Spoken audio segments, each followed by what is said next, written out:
A'udzu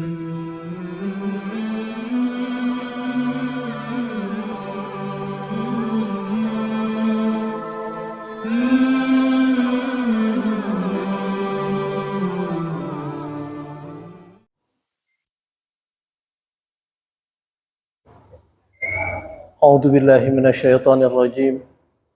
Bismillahirrahmanirrahim. Alhamdulillahilladzi arsala rasulahu bil huda wa dinil haqq liyudhhirahu 'alad dini kullih wa kafa billahi syahida. Asyhadu an la ilaha illallah wahdahu la syarikalah wa asyhadu anna Muhammadan abduhu wa rasuluh la nabiyya ba'dah.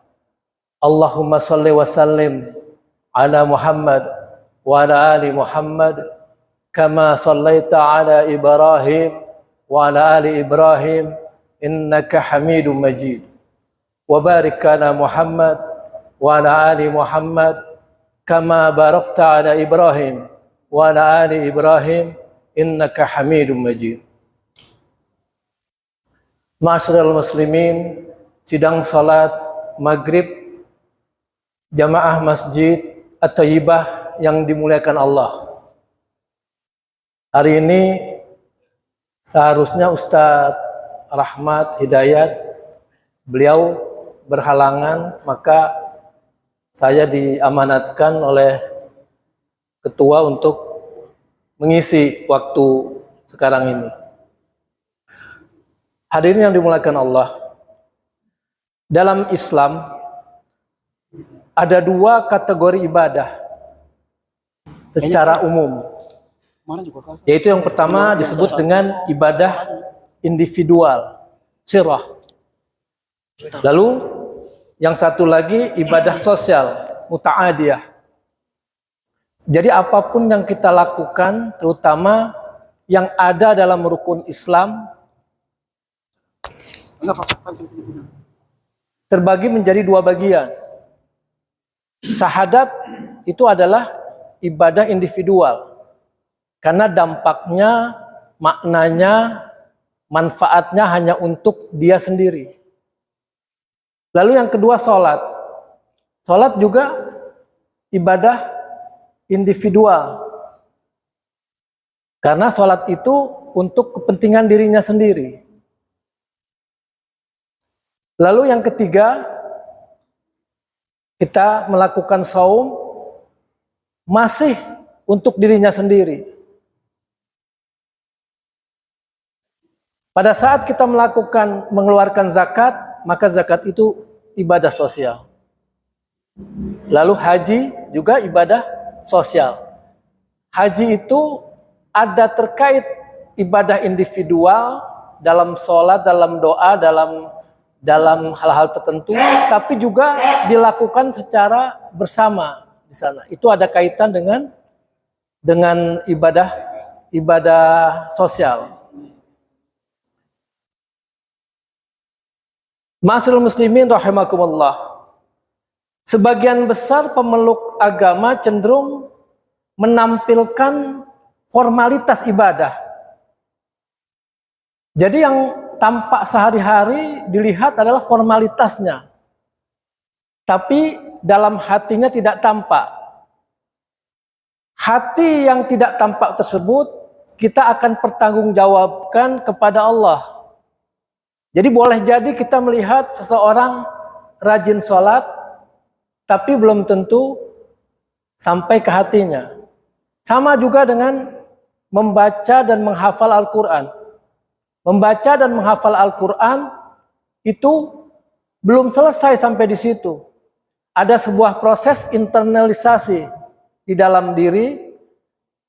Kita fahami apa makna dari ayat-ayat tersebut, lalu selangkah kita amalkan. Jadi bukan hanya sekedar kita baca, kita hafalkan, tapi kita ada proses internalisasi dalam diri. Lalu kita amalkan. Jadi itu sempurna seperti itu. Namun seiring dengan hal tersebut, dia melakukan sebuah ibadah yang nampak formal, tapi justru dia abai. Dia meninggalkan apa yang seharusnya dia pahami, apa esensi dari ibadah tersebut. Jadi ibadah tersebut harus mempunyai efek yang positif terhadap nilai sosial. Contohnya, walaupun sholat itu adalah ibadah individual, tapi secara tidak langsung, kalau dia lakukan sholat itu secara benar, sesuai dengan yang diajarkan oleh Allah dan Rasul, maka dia akan berperilaku baik.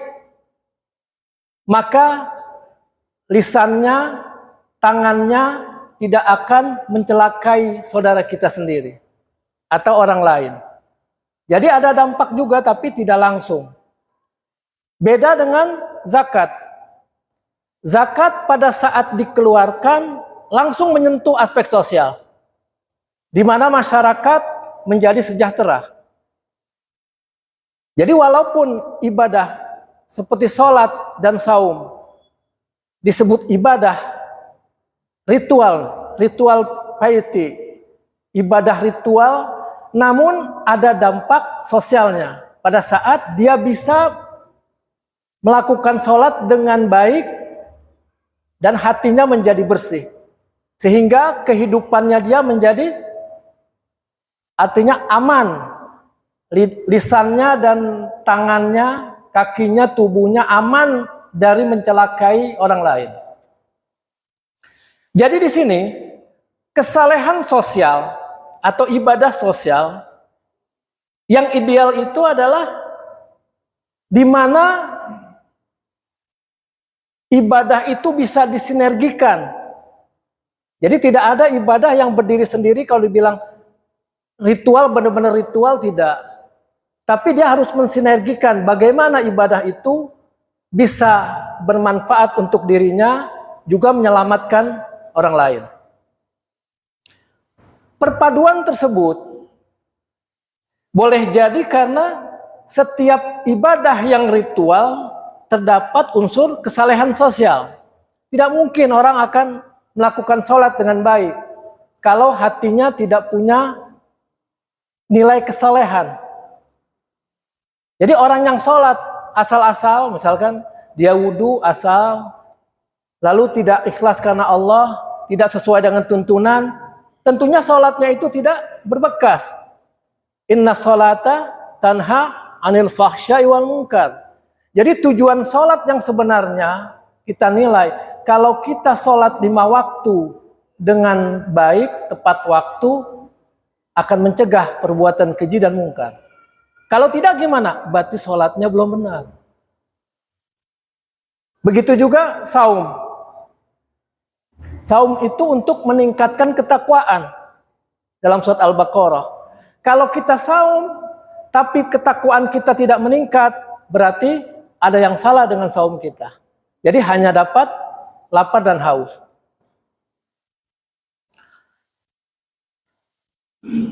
Jadi di sini kesalehan individual berdampak sosial, namun tidak secara langsung. Seperti sholat, saum. Hati menjadi tentram, lalu lingkungan sekitar akan terjaga hak-haknya. Jadi kita punya hak dan kewajiban dalam kita berinteraksi dengan sesama. Lalu yang sosial seperti menunaikan zakat, dampaknya lebih langsung karena akan meningkatkan kesejahteraan masyarakat. Jadi yang paling baik adalah ibadah yang mensinergikan antara kedua jenis ibadah tersebut. Itu paling baik. Mari kita cermati rukun Islam. Ma'asyiral muslimin rahimakumullah. Rasulullah SAW pada saat melakukan hijrah, Rasulullah mempersaudarakan antara muhajirin dan ansor. Itu adalah ide brilian Rasulullah, di mana pada saat itu masyarakat Islam sedang mengalami keterpurukan dalam perekonomian. Apalagi para sahabat bersama Rasulullah melakukan hijrah dia meninggalkan hartanya. Yang dibawa sedapatnya aja dia bawa. Sedangkan saudara-saudaranya yang berada di Madinah relatif ekonominya lebih stabil. Di situ Rasulullah mempersaudarakan antara kaum Muhajirin dengan kaum Ansor. Satu-satu dipersaudarakan. Allah Subhanahu wa taala mengabadikan kesalehan sosial yang ada pada masyarakat Madinah pada saat itu yang menerima saudaranya dari Mekah, yaitu para Muhajirin, dalam surat Al-Hasyr ayat 9. A'udzubillahi minasyaitonirrajim. Wallazina tabawwa'ud dara wal imana min qablihim. Dan orang-orang Ansor yang telah menempati kota Madinah dan telah beriman sebelum kedatangan mereka kaum Muhajirin, yuhibbuna man hajara ilaihim. Mereka mencintai orang yang berhijrah ke tempat mereka, yaitu saudara-saudara yang berhijrah, yaitu Muhajirin. Wala yajiduna fi sudurihim hajatan mimma utu.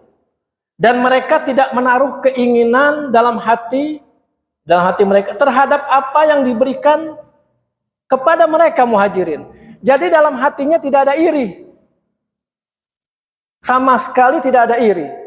Kalau Rasulullah mengutamakan para Muhajirin dalam memberikan manfaat dari misalnya ghanimah yang lebih besar, maka dia tidak iri.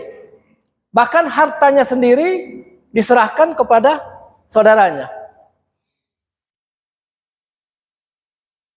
Wa yu'siruna ala anfusihim walau kana bihim khasasah. Dan mereka mengutamakan para Muhajirin atas dirinya sendiri, meskipun mereka juga dalam keadaan yang memerlukan.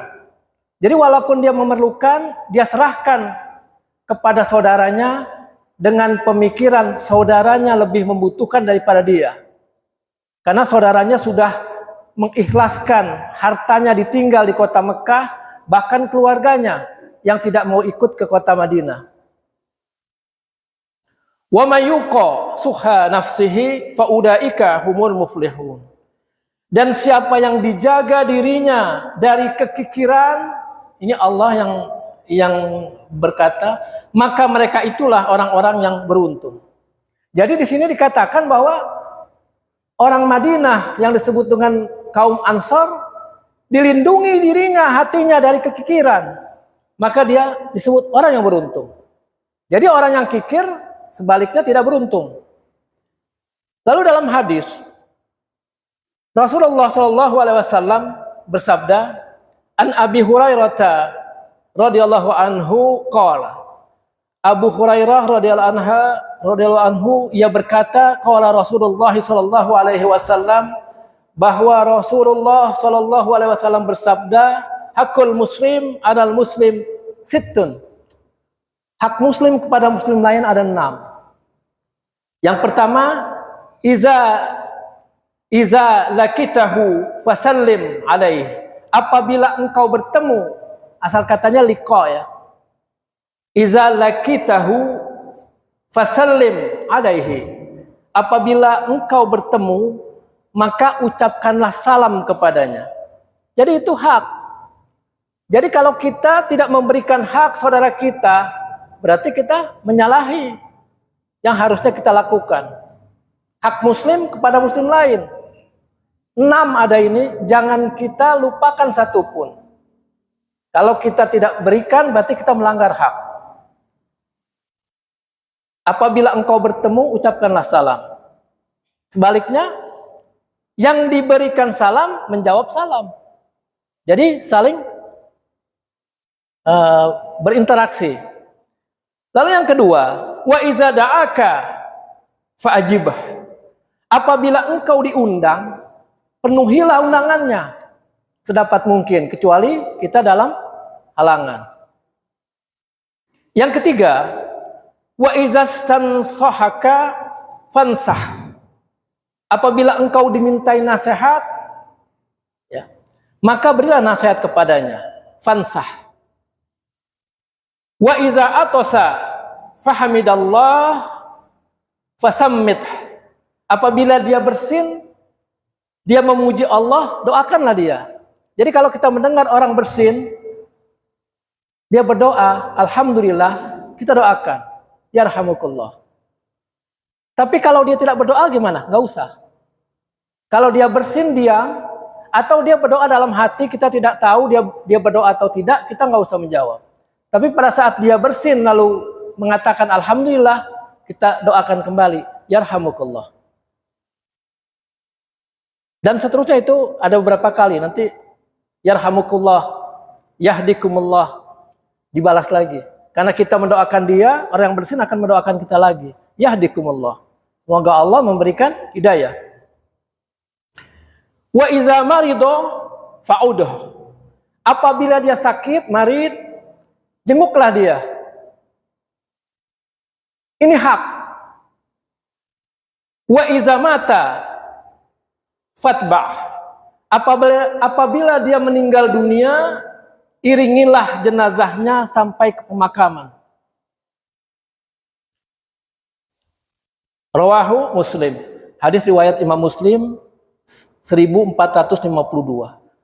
Ma'asyiral muslimin rahimakumullah. Dari yang 6 itu coba kita cermati, apakah kita sudah melakukan ke-6-6-nya.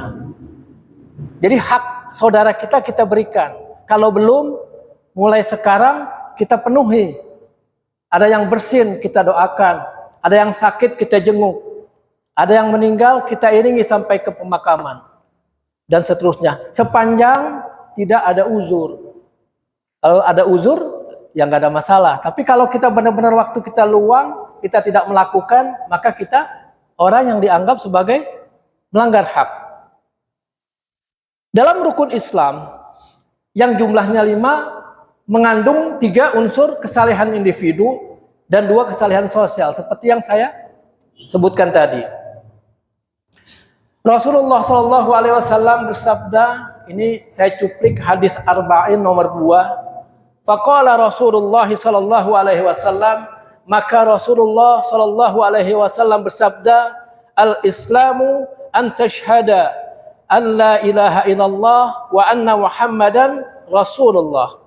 Islam itu adalah kamu bersyahadat tiada Tuhan selain Allah dan Muhammad itu adalah utusan Allah. Ini jelas adalah ibadah individu. Pada saat kita bersyahadat, maka kita sudah dicap sebagai orang Islam. Wa tuqimas shalah, lalu menegakkan salat. Wa tu'tiyaz zakah, lalu menunaikan zakah. Wa tasuma Ramadan, berpuasa di bulan Ramadan. Wa tahujjal baita in istata'ta ilaihi sabila, dan berhaji ke Baitullah jika Anda mampu menjalaninya. Mampu di sini bukan hanya punya uang, tapi juga sudah siap untuk beribadah haji. Kita sudah sholat dengan sempurna. Sempurna di sini artinya sepanjang yang bisa kita usahakan. Kita tidak dengan sengaja meninggalkan sholat. Berarti kalau kita meninggalkan sholat, berarti kita berbuat maksiat kepada Allah. Jadi kita perbaiki sholat kita, saum kita. Maka itu haji itu ditaruh paling belakang. Mampu dalam harta, juga mampu dalam arti rukun iman yang lain sudah kita lakukan. Hadis riwayat Muslim. Lalu mari kita uraikan tentang unsur kesalehan sosial. Yang pertama, menunaikan zakat. Zakat berasal dari kata zakah yang berarti suci, baik, berkah, tumbuh, dan berkembang. Dinamakan zakat karena di dalamnya terkandung harapan agar kita memperoleh keberkahan dalam harta kita. Lalu yang kedua, membersihkan jiwa kita.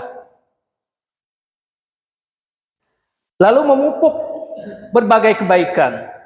Ini saya kutip dari Fikih Sunnah Said Sabiq buku 5.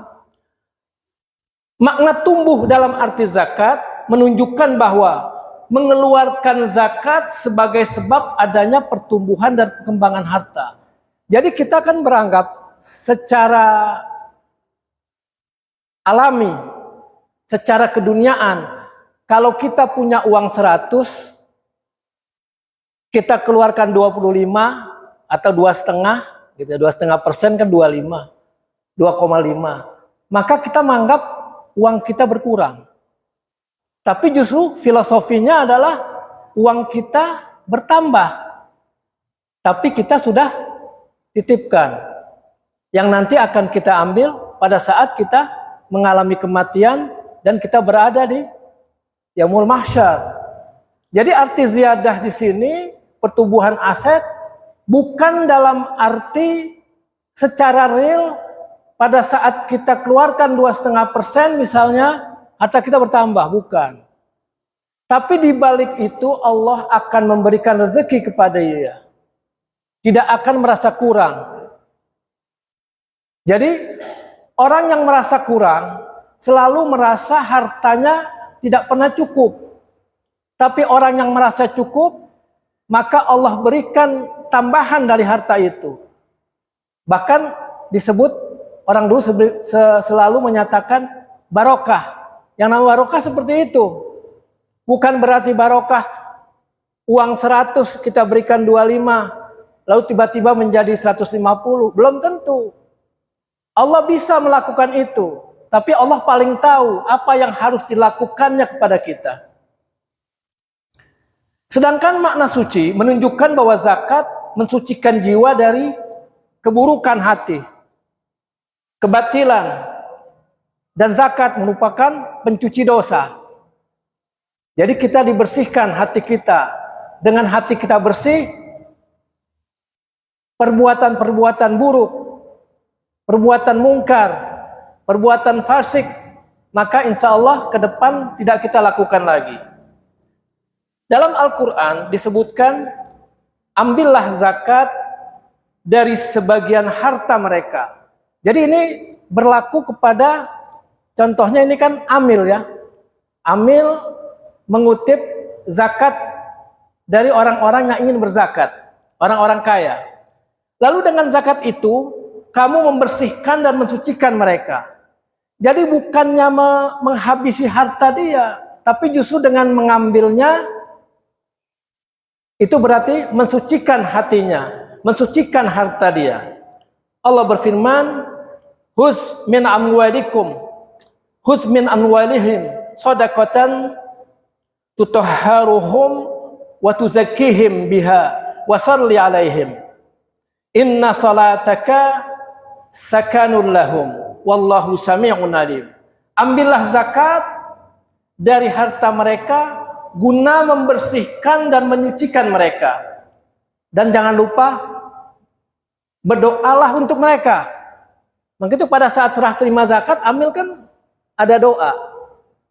Jangan lupa doakan.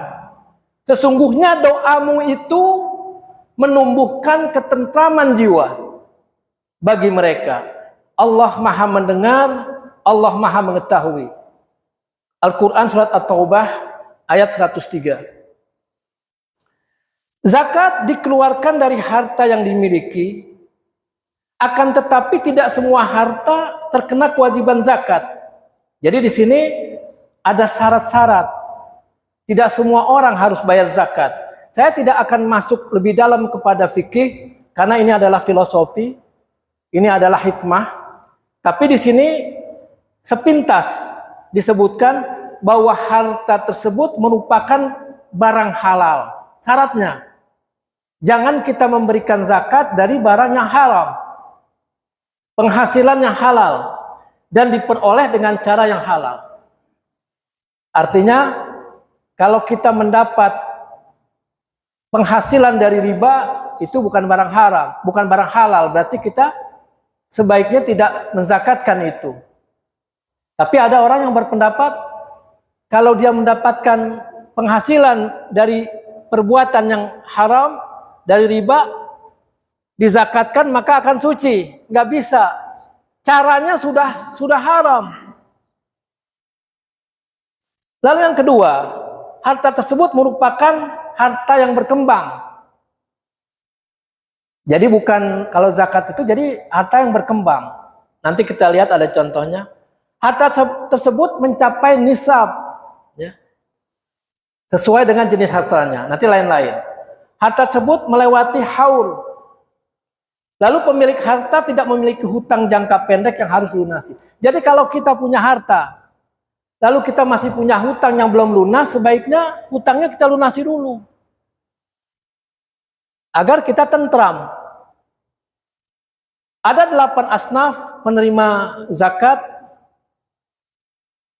Ini disarikan dari Quran Surat At-Taubah ayat 60. Allah memberikan ketentuan ada 8 golongan. Kita bisa lihat, yang pertama fakir, mereka yang hampir tidak memiliki apa-apa. Jadi kalau bedanya dengan miskin, kalau miskin tuh masih bisa hidup, masih bisa makan. Tapi kalau fakir, hampir dia tidak memiliki apa-apa lagi. Jadi lebih parah fakir daripada miskin. Lalu yang kedua miskin, mereka yang memiliki harta namun tidak cukup untuk memenuhi kebutuhan dasar.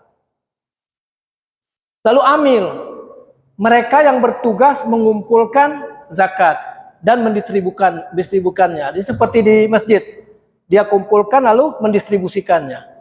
Amil. Maka amil itu boleh mendapatkan zakat, bagian dari zakat. Lalu mu'alaf, mereka yang baru masuk Islam. Karena untuk menjaga keimanannya belum stabil, masih baru, perlu kita rangkul. Allah memerintahkan mu'alaf diberikan zakat. Lalu riqab, budak, hamba sahaya yang ingin memerdekakan dirinya atau baru merdeka. Lalu gharimin, orang yang berhutang. Orang yang berhutang itu perlu dibantu. Caranya bagaimana? Ya nanti dari zakat itu bagaimana caranya. Jadi gini, ada sebuah filosofi. Kalau kita ingin membantu orang, jangan kita kasih ikan, tapi kita kasih kail. Kailnya itu diharapkan bisa menghasilkan pendapatan dia lebih panjang daripada sekedar dikasih ikan. Dikasih ikan langsung dimakan selesai.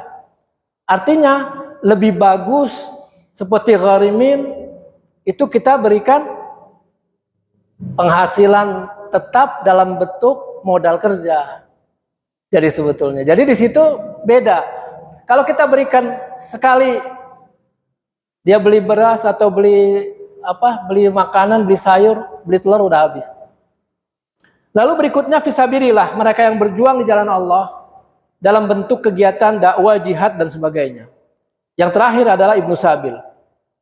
Mereka dalam perjalanan dan kehabisan perbekalan. Tapi perjalanannya itu untuk ketaatan kepada Allah, bukan perjalanan untuk maksiat. Misalkan zaman dulu orang pergi haji jalan kaki dengan bekal pas-pasan. Lalu belum sampai kota Mekah atau Madinah, uangnya sudah habis. Itu termasuk orang yang boleh kita berikan zakat, kita alokasikan zakat dari sana. Kemudian jenisnya, secara umum zakat terbagi dua secara besar. Zakat fitrah dan zakat mal. Ada dua itu. Fitrah kita udah tahu bahwa itu dalam bentuk beras atau makanan pokok yang kita keluarkan setelah kita menjalani puasa di bulan Ramadan. Lalu satu lagi adalah zakat mal. Zakat mal adalah zakat yang dikenakan atas segala jenis harta yang secara zat maupun substansi perolehannya tidak bertentangan dengan ketentuan agama. Sebagai contoh, zakat mal terdiri dari atas bisa dalam bentuk uang, emas, surat berharga, penghasilan profesi. Kita punya profesi, kita dapat penghasilan, sebagian dari penghasilan kita adalah milik orang lain. Zakat mal sebagaimana dimaksud pada penjelasan di atas, yang pertama adalah zakat dari emas, perak, dan logam mulia lainnya. Adalah zakat yang dikenakan atas perak dan logam mulia lainnya apabila sudah mencapai nisabnya dan haul. Lalu yang kedua, zakat atas uang dan surat berharga. Kita di zaman era sekarang ini, yang kita simpan tidak hanya perak, tidak hanya emas, tidak hanya uang, tapi kita menyimpan surat berharga. Hanya kertas, tapi ada nilainya. Dan ingat bahwa surat berharga itu bertumbuh. Zakat atas uang dan surat berharga lainnya adalah zakat yang dikenakan atas uang harta yang disetarakan dengan uang. Ada nominalnya. Dan surat berharga lainnya yang telah mencapai nisab dan haul. Yang ketiga, zakat perniagaan adalah zakat yang dikenakan atas usaha perniagaan. Lalu zakat pertanian, perkebunan dan kehutanan adalah zakat yang dikenakan atas hasil pertanian, perkebunan, dan hasil hutan pada saat panen. Nah, ini beda. Untuk zakat pertanian, perkebunan disebut dikeluarkan pada saat panen karena dia tidak menunggu nisab lagi. Pada saat dia panen, maka keluarkan zakatnya. Zakat peternakan dan perikanan adalah zakat yang dikenakan atas binatang ternak dan hasil perikanan yang telah mencapai nisab dan haul. Lalu zakat pertambangan adalah zakat yang dikenakan atas hasil usaha pertambangan. Sekarang ada tambang batu bara, emas, dan sebagainya. Ini juga ada nisab dan haulnya. Lalu zakat perindustrian adalah zakat atas usaha yang bergerak dalam bidang produksi barang dan jasa. Lalu yang kedelapan, zakat pendapatan dan jasa ya, adalah zakat yang dikeluarkan dari penghasilan yang diperoleh dari profesi. Jadi pada saat kita punya profesi tertentu, baik itu real maupun tidak real, artinya dalam bentuk konsultan misalkan, itu adalah profesi. Atau lawyer, itu adalah profesi. Lalu zakat rikas, ini harta karun, adalah zakat yang dikenakan atas harta temuan, di mana kadar zakatnya adalah besar sini, 20%. Lalu syarat zakat fitrah, harta yang dikenai zakat harus memenuhi sesuai dengan ketentuan syariat Islam. Syarat harta yang dikenakan zakat mal sebagai berikut: milik penuh. Ya, kalau zakat mal milik penuh. Kalau itu adalah bukan milik dia penuh, maka harus dihitung. Misalkan sebagian punya orang, sebagian punya kita, harus dihitung berapa porsi kita, berapa porsi orang lain. Yang kedua, halal, cukup nisab. Nisab adalah batasan minimal harta yang wajib dikenakan zakat. Lalu ada istilah lagi haul. Haul adalah batasan waktu 1 tahun hijriyah atau 12 bulan komariah. Hanya saja syarat haul tidak berlaku untuk zakat pertanian. Rikas di sini didefinisikan sebagai harta temuan yang merupakan pendaman orang zaman dulu. Disebut harta karun. Karena dulu zaman Nabi Musa, zaman Fir'aun, ada orang bernama Qarun.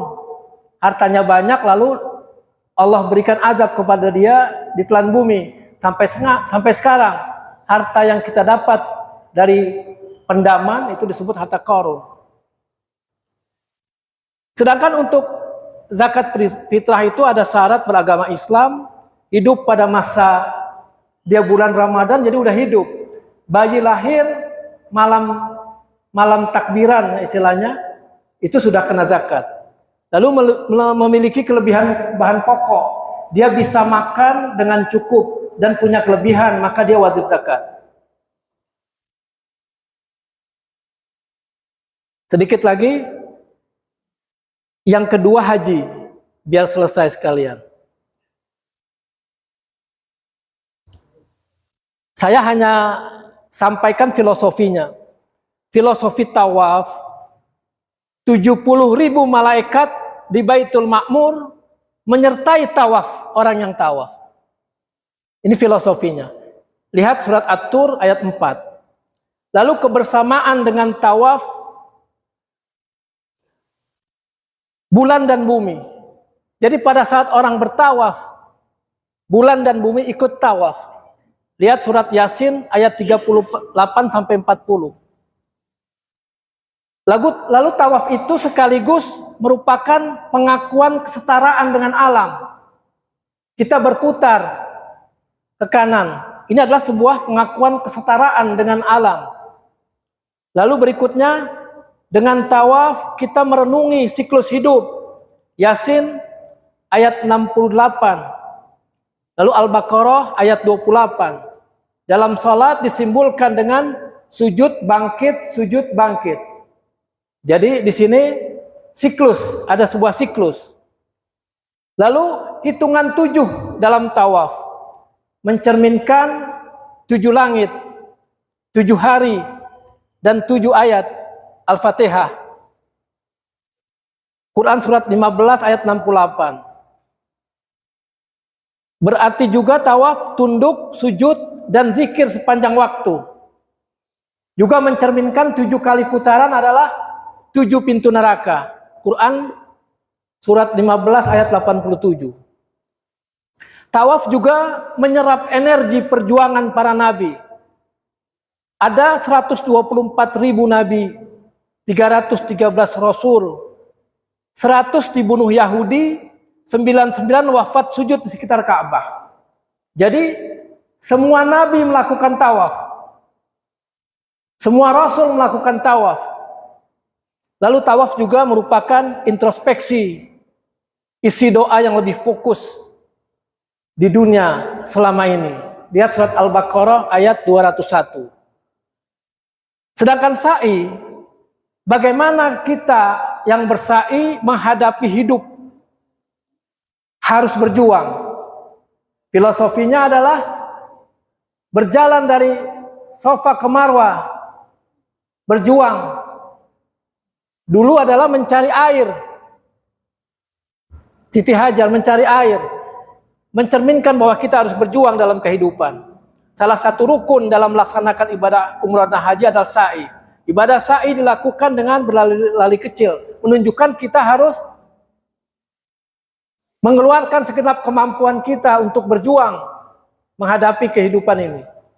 Tujuannya adalah mencapai hasil yang baik di kehidupan akhirat. Kita yakini bahwa kehidupan dunia itu adalah sementara, kita harus berjuang. Bukan hanya untuk kepentingan di dunia, tapi untuk kehidupan di akhirat. Jadi sa'i itu adalah dimaknai sebagai perjuangan hidup.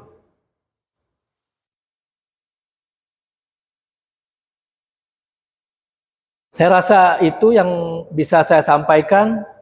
Sebenarnya sejarah untuk sa'i kita udah dengar semua bagaimana Siti Hajar beserta anaknya mencari air. Pada saat sedang susah berjuang, tidak ada air, malah Nabi Ibrahim meninggalkannya. Pergi. Hanya satu pertanyaan Siti Hajar, apakah ini perintah Allah apa bukan? Kalau perintah Allah, maka Siti Hajar langsung taat kepada yang dilakukan oleh Nabi Ibrahim.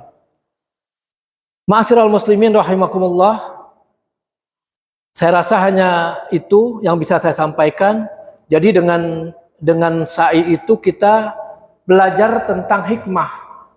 Bagaimana kita mencapai kehidupan yang baik dengan mengambil hikmah dari apa yang dilakukan oleh para pendahulu kita, para nabi, para orang-orang yang siddiqin, lalu bersikap tawakal, lalu mendahului ikhtiar. Kita berikhtiar dan berdoa, tidak putus asa. Jadi kalau ada orang yang hanya 100% tawakal kepada Allah, salah juga. Kita ikhtiar, kita juga tawakal dan doa. Lalu ikhlas, apapun hasilnya. Karena udah sedikit lagi, sebetulnya ada lagi filosofi melempar jumroh, tapi mungkin saya cukupkan sampai di sini. Lebih dan kurang saya mohon maaf. Apabila ini benar, maka kebenaran itu datangnya dari Allah, dan apabila salah maka itu adalah kesalahannya ada pada diri saya. Billahi taufiq wal hidayah wal afu minkum. Wassalamualaikum warahmatullahi wabarakatuh.